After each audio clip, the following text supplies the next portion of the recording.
Corría el año 1905 en el bullicioso barrio de La Boca, en Buenos Aires.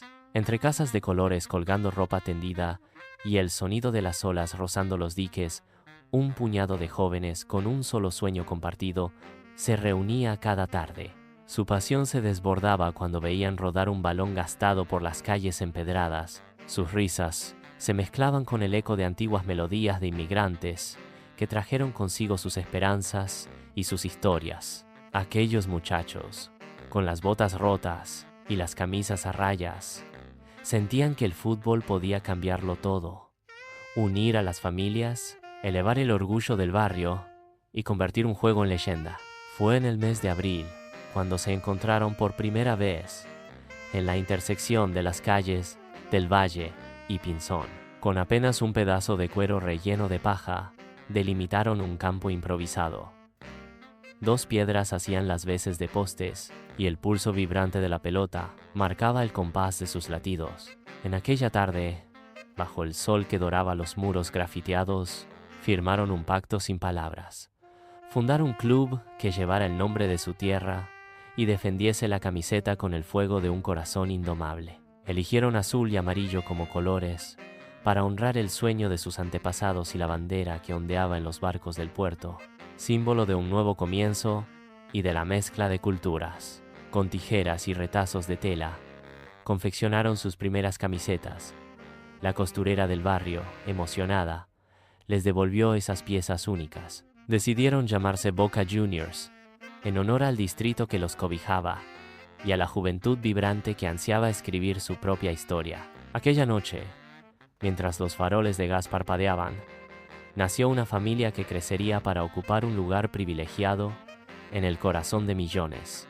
El debut no tardó en llegar. Se enfrentaron a un equipo vecinal, los Caminantes del Riachuelo, en un terreno más fangoso que de césped.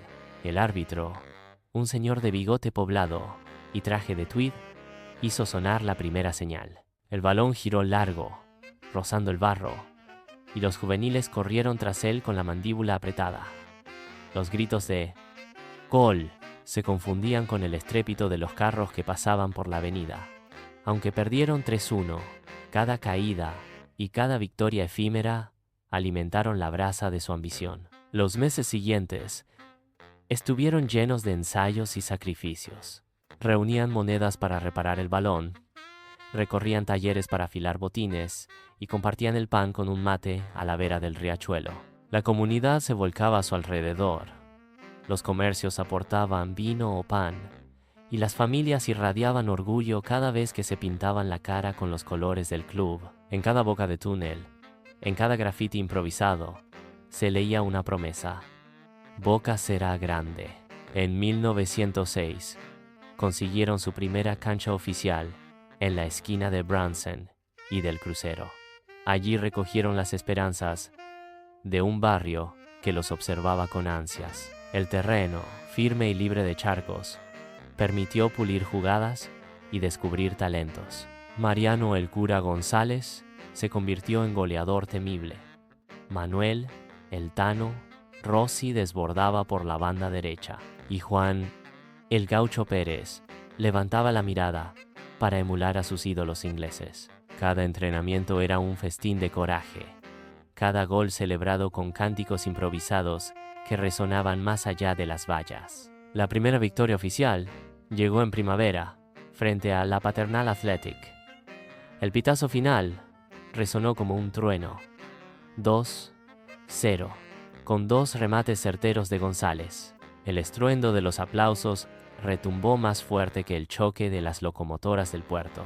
Los festejos se trasladaron a los conventillos, donde las mujeres salieron a arrojar flores desde los balcones, y los niños corrían con pañuelos amarillos y azules al viento.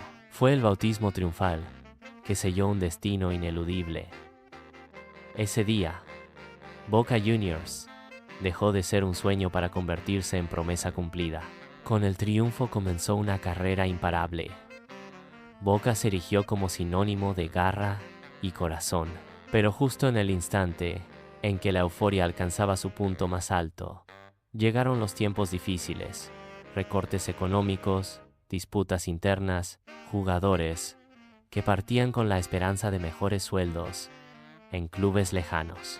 El barrio tembló, el viento de cambio sopló con furia. Aquellos muchachos que habían gastado sus fuerzas para ver su sueño hecho realidad, se vieron enfrentados a un rival inesperado, la propia incertidumbre.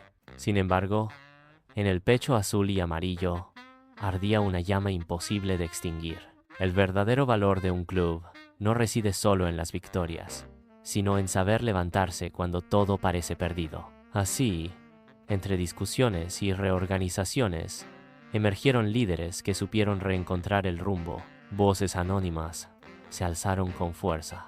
Manos que parecían débiles empuñaron una nueva visión y renovaron la fe de un barrio entero. Hoy, al repasar aquel pasado, uno comprende que cada caída, cada abrazo bajo la lluvia y cada lágrima derramada forjaron una leyenda viva. Boca Juniors ya no es solo un club de fútbol, es la voz colectiva de una pasión irrefrenable, el reflejo de generaciones unidas por un grito compartido. Y mientras ese grito resuene en cada tribuna, la historia apenas comienza. Corría el amanecer de 1919 cuando Boca Juniors volvió a sentir la victoria en sus venas.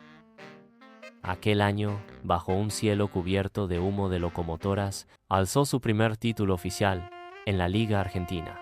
El barrio entero estalló en júbilo. Las fábricas se detuvieron un instante, las madres asomaron pañuelos blancos por las ventanas y los niños corrieron con gargantas rebosantes de cantos. El héroe de la jornada fue Domingo, el Tigre Tarasconi, cuyo remate cruzado golpeó la red con la fuerza de un martillo, sellando un triunfo inolvidable. Pero el desafío apenas había comenzado. La década de 1920 vio nacer leyendas como Roberto, el Cabezón Cherro, quien cada domingo desbordaba por la banda izquierda, con la elegancia de un bailarín y la temible potencia de un rayo. Con él en el campo, Boca sumó campeonatos en 1920, 1923 y 1924, demostrando que la garra del barrio podía imponerse al poder de los clubes más establecidos de la ciudad.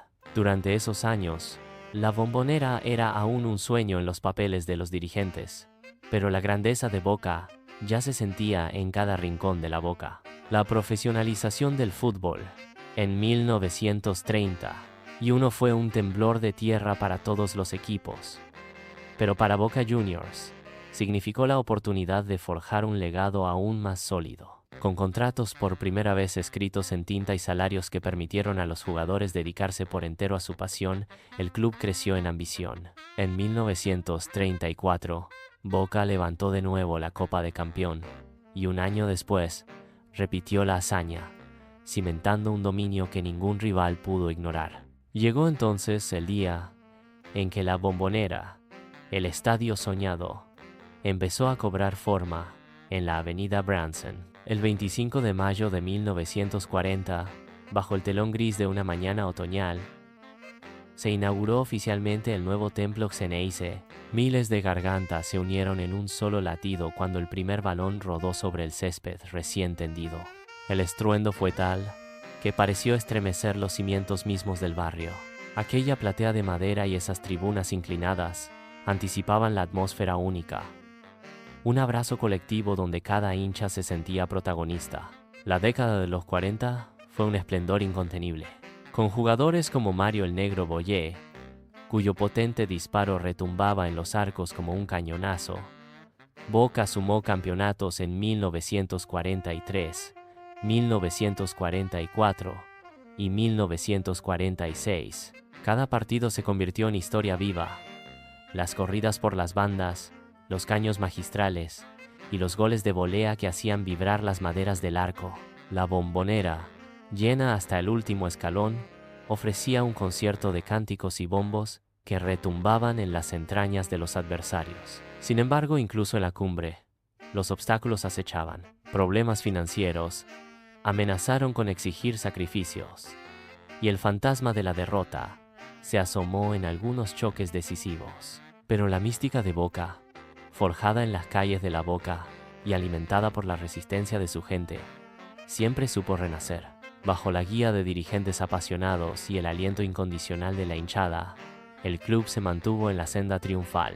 Para 1954, cuando Antonio "el Lobo" Roma se consolidó como guardián inquebrantable del arco, Boca alzó otro título y reafirmó su condición de gigante indiscutible.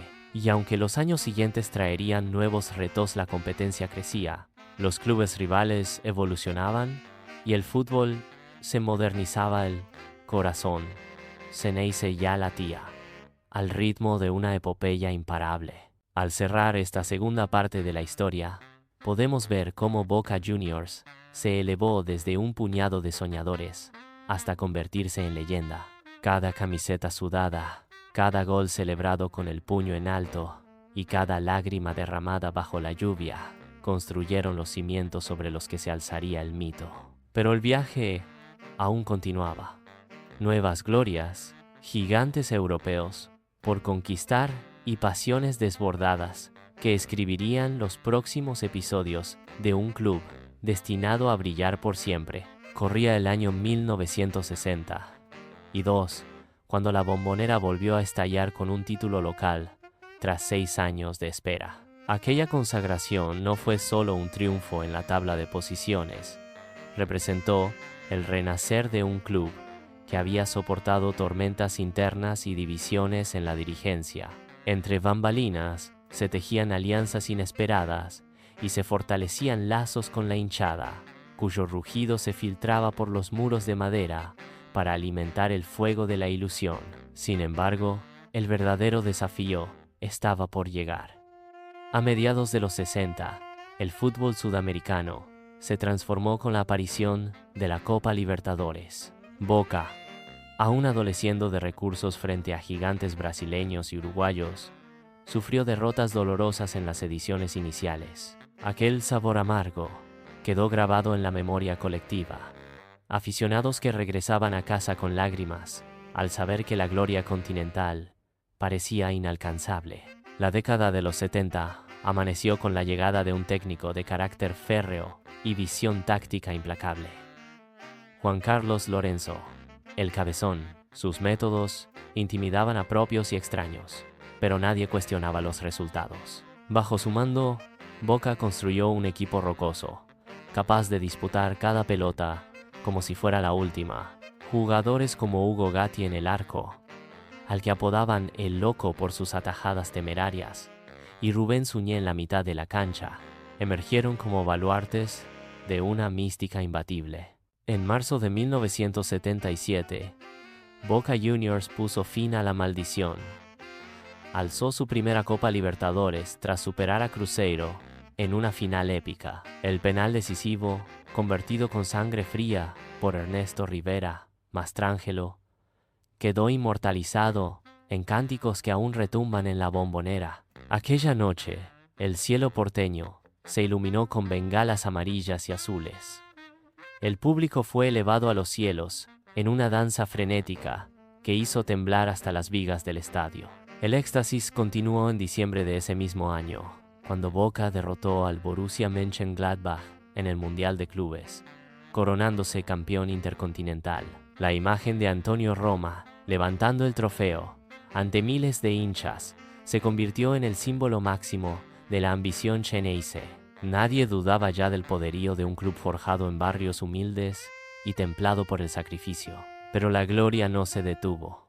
En 1978 Boca repitió la Libertadores, consolidando una dinastía. Cada triunfo continental reforzó la sensación de invencibilidad, y los relatos de aquella era de goles que besaban la red en los segundos finales, de penales atajados con garras de león, se propagaron por todo el continente. Mientras el mundo miraba asombrado, en la Boca se forjaba la verdadera leyenda, la de un club capaz de transformar la adversidad en victoria, la de un pueblo que encontraba en la pelota el aliento para soñar sin límites.